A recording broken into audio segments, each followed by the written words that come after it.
South Africa has once again been gripped by explosive testimony coming out of the Madlanga Commission, as shocking allegations involving senior political figures, controversial businessmen, and large sums of cash continue to unfold. This week, Brigadier Rachel Matjeng delivered damning evidence that has reignited public anger and deepened questions about corruption within the country's policing and political systems.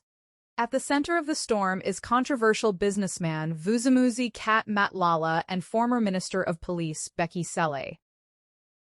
According to Matjeng, Matlala refused to attend a scheduled meeting with Cele in 2021 after growing frustrated with what he described as constant financial demands. The refusal, she told the commission, came after a previous meeting failed to resolve ongoing tensions between the two men. Matjeng testified that the meeting had already been arranged and confirmed, but Matlala later declined, telling those involved that he was tired of being milked out. This phrase, now widely circulating across social media, has become a powerful symbol of the alleged exploitation Matlala claims he faced at the hands of senior officials. She explained that Matlala felt Cele was repeatedly asking him for money and favors, using his position and influence to take advantage of the businessman's legal and policing challenges. According to Matjeng, Matlala believed the former police minister was no longer acting in good faith. The meeting had been arranged, Matjeng told the commission, but Matlala declined to meet with him because Cele kept asking for money favors. He felt that Cele was taking advantage of his situation.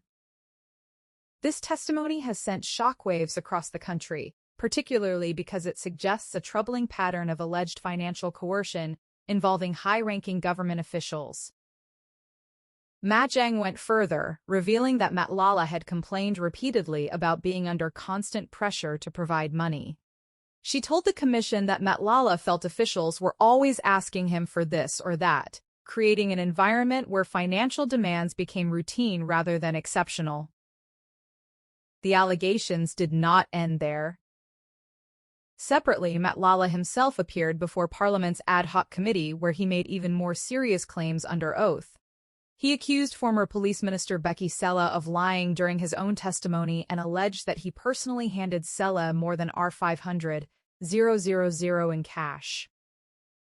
According to Matlala, the payments were made in two installments, R300,000 first, followed later by R200,000. He claimed the money was given in exchange for assistance with South African police service matters, though the exact nature of this assistance remains under scrutiny. One detail that has captured the public's imagination is how the money was allegedly delivered. Matlala told the committee that the cash was carried in what has now become known as the black Woolworths bag, often referred to simply as a Woolies bag.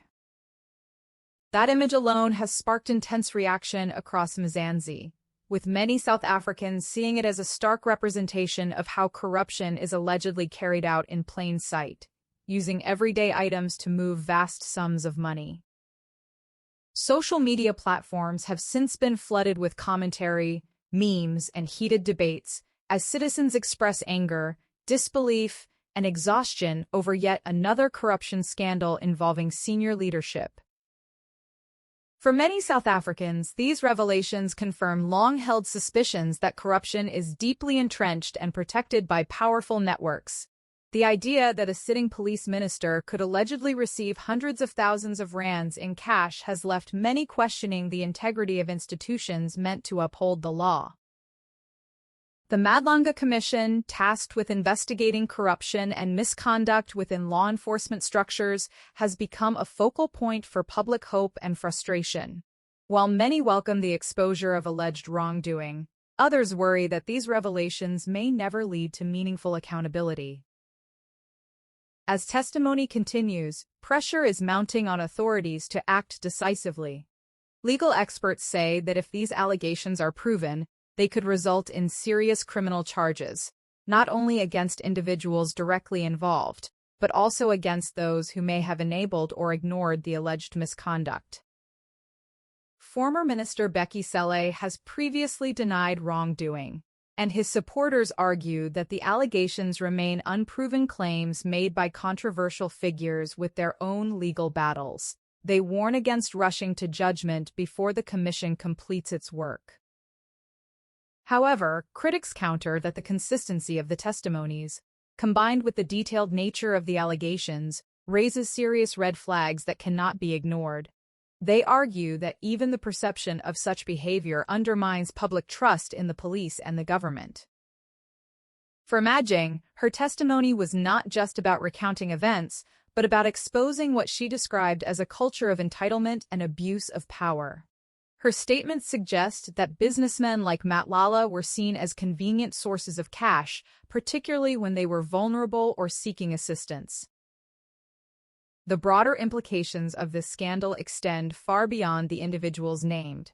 At stake is the credibility of South Africa's fight against corruption and the public's belief that no one is above the law. As the Madlanga Commission continues its hearings, South Africans are watching closely, demanding transparency, accountability, and justice. Whether these revelations will lead to prosecutions or fade into yet another unresolved scandal remains to be seen. One thing is clear: the testimony has once again exposed the deep cracks within the system and reignited calls for reform, stronger oversight, and ethical leadership. Mzansi is watching, the nation is listening, and the pressure for answers has never been higher. This is South Africa's hottest breaking news, real stories, real accountability, and the truths you won't hear anywhere else. Don't forget to like, share, and comment below. Subscribe now for more breaking stories and in-depth coverage straight from the heart of Mzansi.